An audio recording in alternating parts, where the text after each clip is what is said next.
Saya tak jangkepi antara sapa assalamualaikum kuwi, antara rakyat karo pemimpine, antara wong karo wong, antara golongan karo golongan, gitu.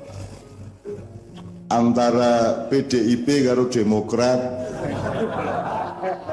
Kudune assalamualaikum ning saiki la alaknatu alaikum. Jadi kita masih harus susah hidup kita sebagai warga negara karena yang bertugas melaksanakan sila ketiga yaitu Persatuan Indonesia itu kan parpol dan ormas dan tokoh-tokoh masyarakat. Kene kowe belajar Pancasila, sinau ora kowe biyen. Aku iki dosen Pancasila.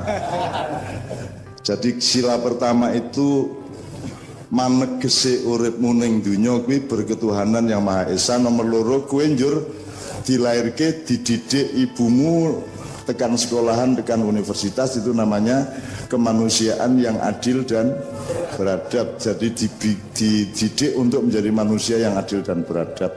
Nek wis nomor loro sila kedua beres, baru nanti kamu menjadi tokoh masyarakat, yaitu sila ketiga kowe sing kudu njaga persatuan dan kesatuan.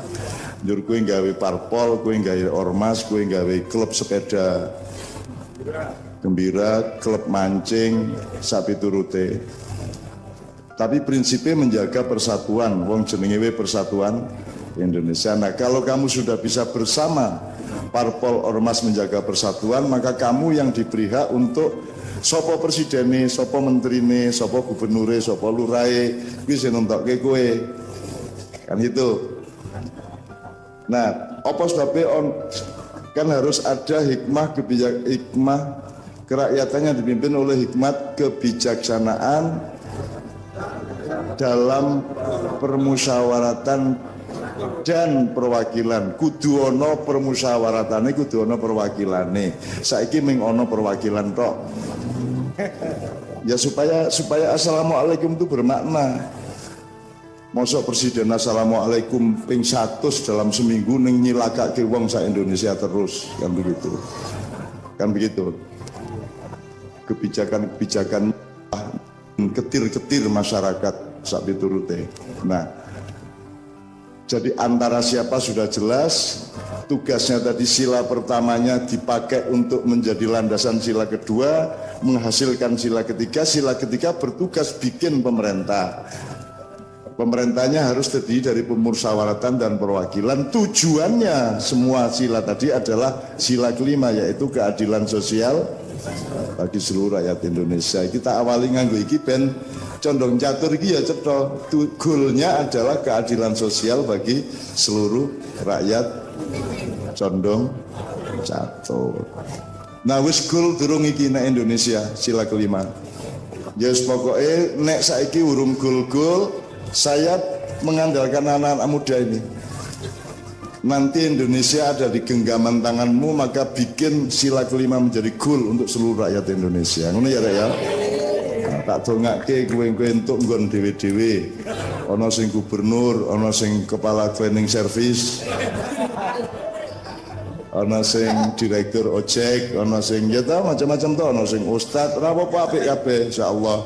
Asal untuk tujuan sila kelima tadi, dan itu semua adalah nilai yang oleh Islam dibenarkan dan sangat dikenal. Jadi Pancasila ku ya bagian dari Islam. Secara kenegaraan Islam bagian dari Pancasila, kuwi wolak-walik. Kuwi mengkara kaya benik iki lho, benik iki ning njaba apa ning jero. Dilebokke ning metu ya to. Jadi Pancasila karo Islam iki kaya iki. Ya ta? Dilebokke ning metu, ya kaya ibu-ibu kaya Bu nggih. Dilebokke kok malah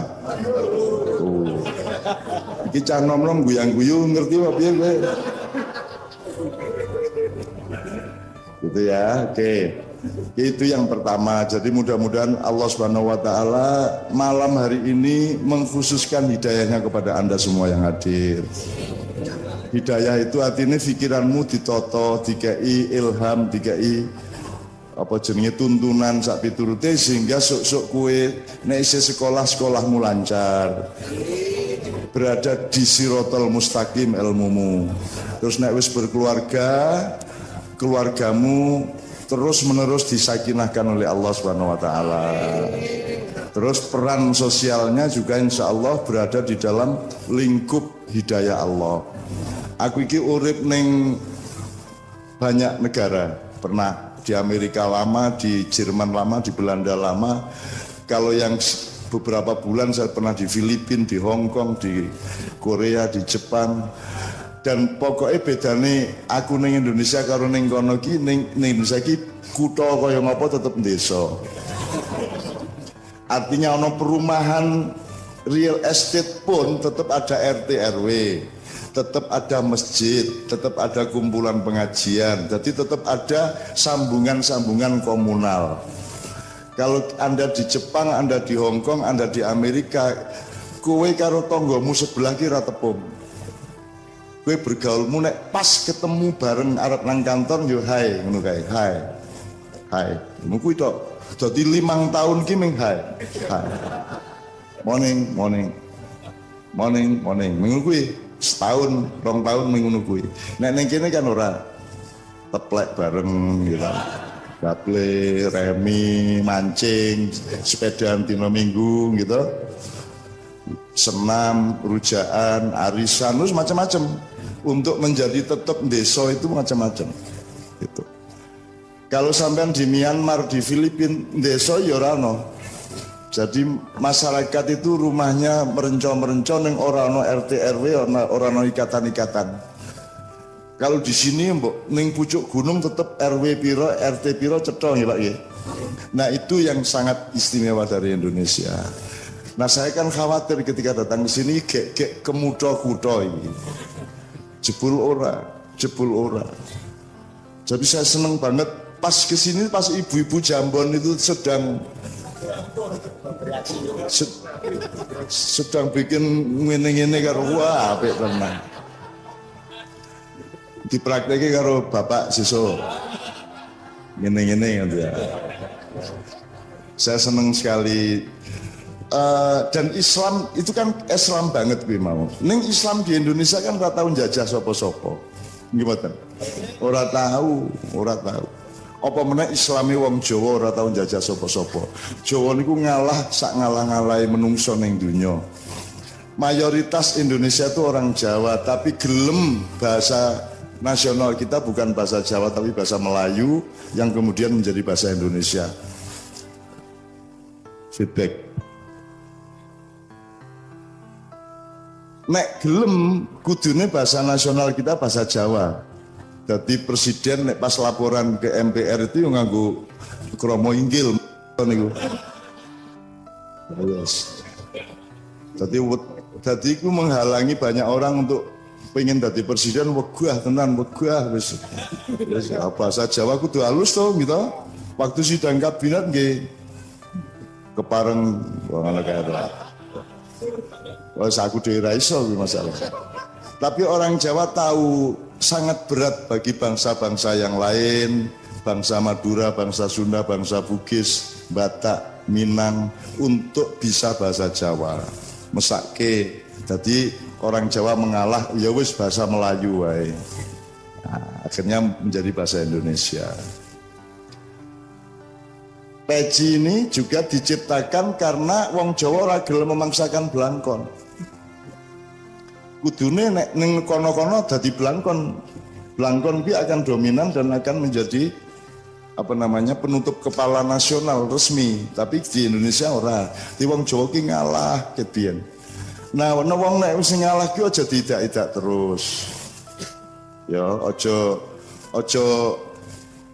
njur kok dadekke wong Jawa kari separo, Cina kari sak judo, londo gila-gilo.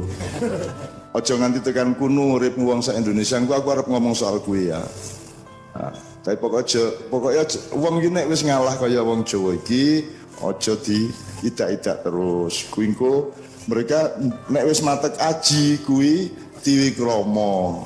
Nek Triwikrama wis kalah kabeh Dursasana, Duryudana, Durmagati, wis kabeh kalah kabeh nek wong Jawa nganti. Yang sama masuk Jawa juga bukan suku Jawa saja, yang sama masuk Jawa itu adalah semua orang yang mengacu kepada kebersamaan hidup yang pusatnya di Pulau Jawa. Itu namanya Jawa. Nek Jawi itu Melayu. Nek Jawa itu semua orang sing nyengkuyung cukule jagung, cukule pari, cukule wit kelapa. Nah, itu namanya Jawa. Jadi Jawa jangan diartikan suku Jawa seperti pada Sumpah Pemuda tahun 1928. Ya. Malaysia ora iso nglumpuk ngene iki, Mas. Ning Malaysia ora iso nggih pengajian. Aku iki sering pengajian di kampung-kampung Malaysia. Sing teko ya pol wong 50, wong 70 niku, Mas. Nek ning kene iki masyaallah. Mbok nganti esuk mben lho gelem ngene-ngene iki. Dan ngelumpuk terus, ora masalah. Jadi ini menurut saya sangat mengembirakan Bapak. Saya senang masuk Condong Catur dengan keadaan budaya dan hubungan kemanusiaan yang sangat bagus. Dan semuanya tetap memenuhi apa yang di sekolah-sekolah agama disebut wa'tasimu bihablillahi jami'an wala tafarraqu. Tadi ki ora terpecah-pecah, ora berserak-serak ya. Dan mereka semua berpegang pada tali Allah. Berpegang tali Allah ki yo salah satu bentuknya kaya sing pentas di sana tadi. Terus kiroahnya ya bagus, ya toh. Pokoknya aku seneng lah. Nah nanti kita bicarakan pelan-pelan. Sebab Bapak nanti saya mohon untuk ikut ngerembuk kabeh kuwi. Semua beliau-beliau ini narasumber. Nanti kita mohon beliau memperkenalkan satu persatu dan sampean kenal. Terutama beliau ini karena ini temannya rakyat yang paling dekat. Ya, nek polisi rada sithik ada sithik. Nek tentara iki padha-padha kerene karo kowe. Ibu-ibu mesti apal khatmil Quran nggih, Bu. Nadane sak pira coba di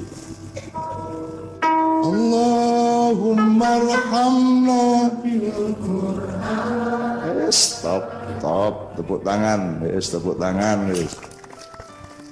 Jadi ming ora jangkep sak kalimat wis mlebu swarga, Bu. Jadi malaikat ngangguk-angguk ngene iki. Allah, wis masuk. Wah, ngene iki. Lho kuwi ora mungkin iso kaya ngono kuwi nek ora pancen ana pengajian rutin, ana kumpulan rutin nggih mboten, Bu? Nek ning kono-kono seragame kredit, nek ning kene mesti cash. Cash to, Condong Catur ya to. ACC nek ning Gunung Kidul ning Bantul gitu mesti kredit ya. Ning kene iki Ibu iki ada berapa macam seragamnya, Bu? Yang warna ini ada lagi 5. Oh, coba kuwi. Cash kabeh niku. 7 loh, 7. Nah.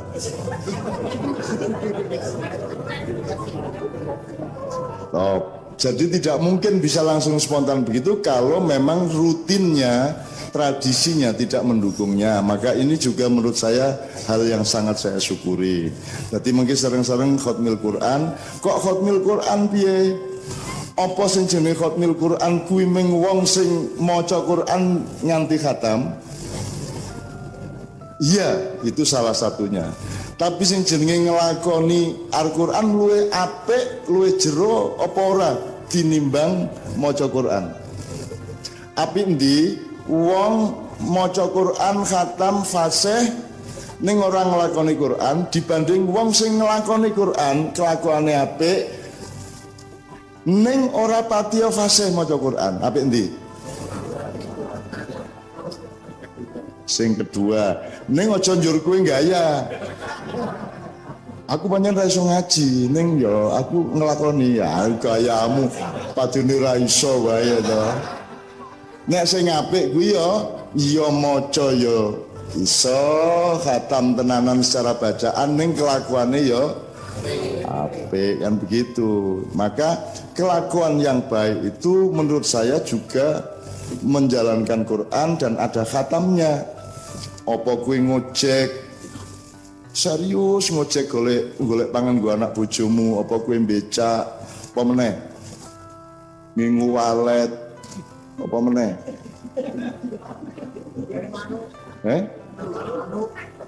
ternak manuk ternak apa meneh, wis pokoke nyambut gawe. Itu namanya amal soleh. Dadi sing jenenge menjalankan agama ora ming rukun Islam. Rukun Islam itu kan ibadah mahdhuhnya, upacaranya untuk ketemu Allah. Tapi sehari-harinya iku ya agama. Kowe sinau tenanan ning sekolah karo ning kampus, kowe dodolan tenanan. Ana lho saiki GoFood barang iki wedok lho. Gojek wedok no, nek Gojek ya ora. Pernah seneng sing nunggang. Njur piye? Oh, kathah ya. Anjur gue mesti milih wedok. Njur tanganmu piye tanganmu?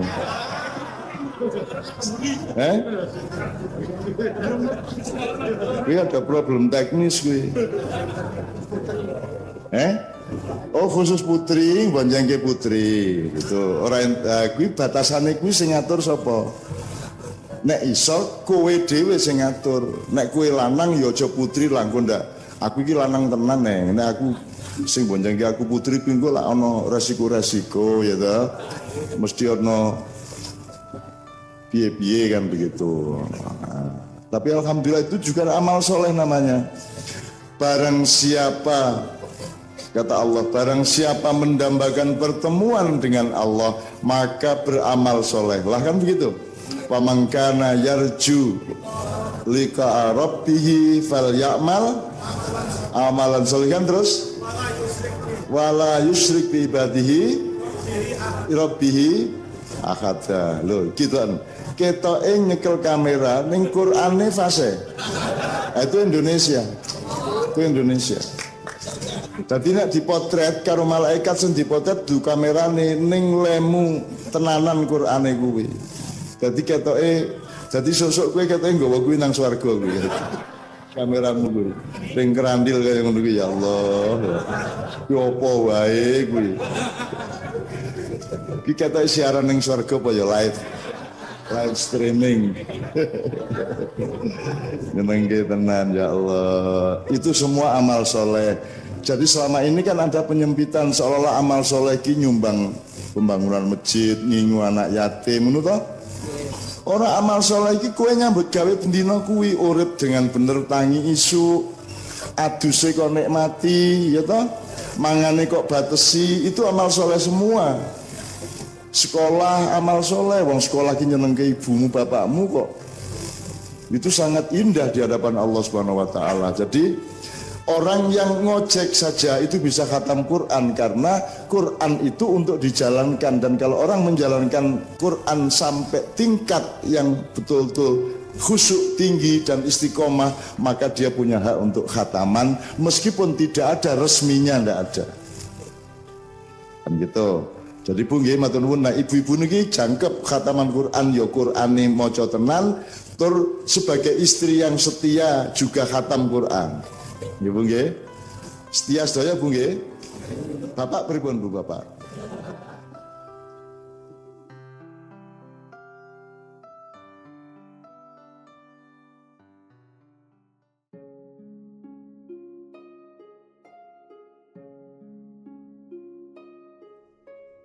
Mensyukuri nikmat hidayah, bahwasanya seutama-utama rizki, dan ini adalah yang paling utama ditunjukkan dalam nama Allah, yaitu Ar-Razzaq, yang maha pemberi rizki.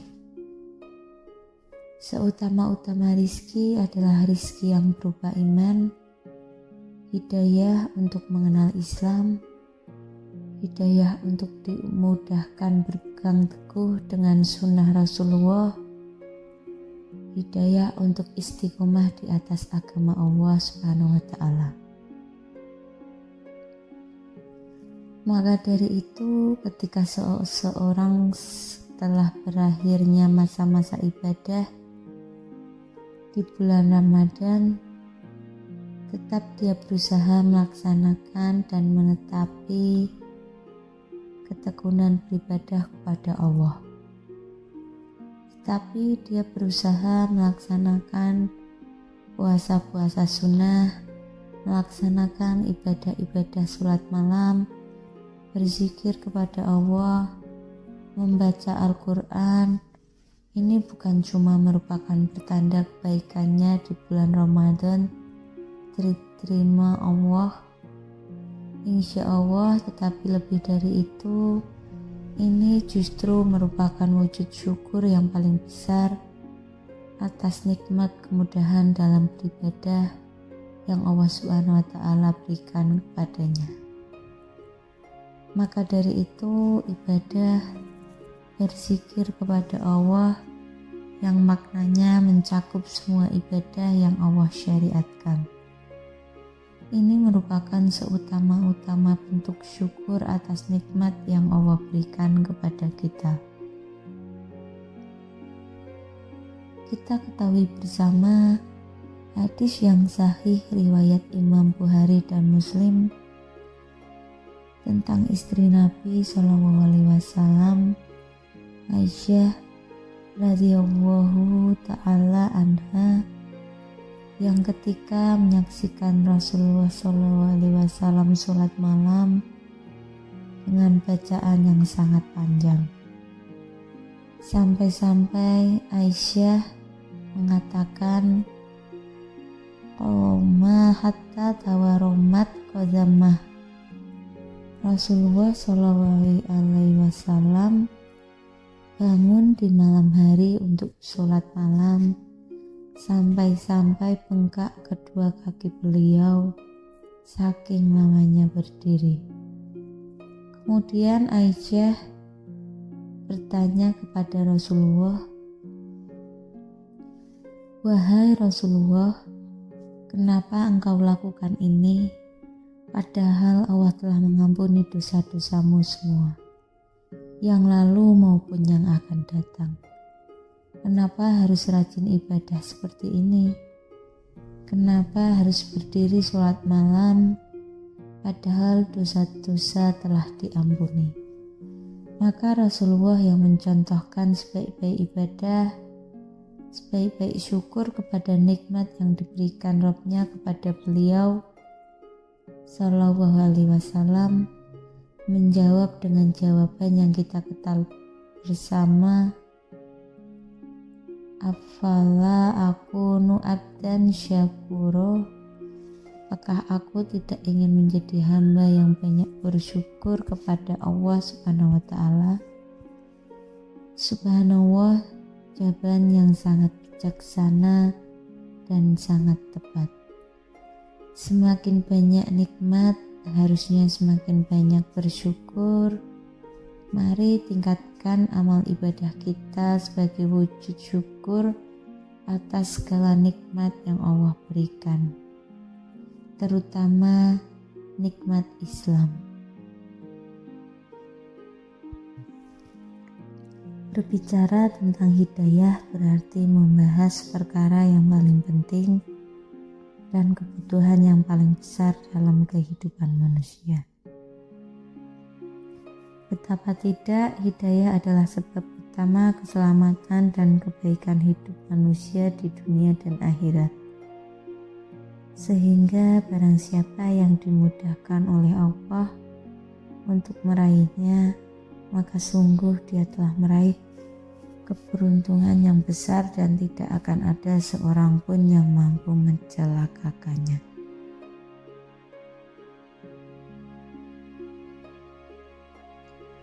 Allah Ta'ala berfirman, barang siapa yang diberi petunjuk oleh Allah, maka dialah yang mendapat petunjuk dalam semua kebaikan dunia dan akhirat. Dan barang siapa yang disesatkan oleh Allah, maka merekalah orang yang merugi dunia dan akhirat. Dalam ayat lain, Allah Ta'ala juga berfirman, barang siapa yang diberi petunjuk oleh Allah, maka dialah yang mendapat petunjuk dalam semua kebaikan dunia dan akhirat. Dan barang siapa yang disesatkannya, maka kamu tidak akan mendapatkan seorang penolong pun yang dapat memberi petunjuk kepadanya. Allah Ta'ala memerintahkan kepada kita dalam setiap rakaat sholat untuk selalu memohon kepadanya hidalah ke jalan yang lurus di dalam surah Al-Fatihah yang merupakan surah yang paling agung dalam Al-Quran. Karena sangat besar dan mendesaknya kebutuhan manusia terhadap hidayah Allah Ta'ala. Allah Ta'ala berfirman, berikanlah pada kami hidayah ke jalan yang lurus. Syekhul Islam Ibnu Taimiyah berkata, seorang hamba senantiasa kebutuhannya sangat mendesak terhadap kandungan doa dalam ayat ini, karena sungguhnya tidak ada keselamatan dari siksa neraka dan pencapaian kebahagiaan yang abadi di surga, kecuali dengan hidayah dari Allah Ta'ala. Maka barang siapa yang tidak mendapatkan hidayah ini, berarti dia termasuk orang-orang yang dimurkai oleh Allah, seperti orang-orang Yahudi atau orang-orang yang tersesat seperti orang-orang Nasrani. Lebih lanjut, Imam Ibnul Qayyim memaparkan hal ini dengan lebih terperinci. Seorang hamba sangat membutuhkan hidayah di setiap waktu dan tarikan nafasnya dalam semua perbuatan yang dilakukan maupun yang ditinggalkannya. Karena hamba tersebut berada di dalam beberapa perkara yang dia tidak bisa lepas darinya. Segala puji bagi Allah yang telah memberi hidayah kami ke surga ini, dan kami tidak akan mendapat hidayah ke surga kalau sekiranya Allah tidak menunjukkan kami. Sekian yang dapat saya sampaikan. Semoga video ini menjadikan diri kita sebagai hamba yang bersyukur, yang senantiasa meningkatkan amal ibadah, serta semoga kita semua mendapatkan hidayah dari Allah Subhanahu wa Ta'ala. Wassalamualaikum warahmatullahi wabarakatuh.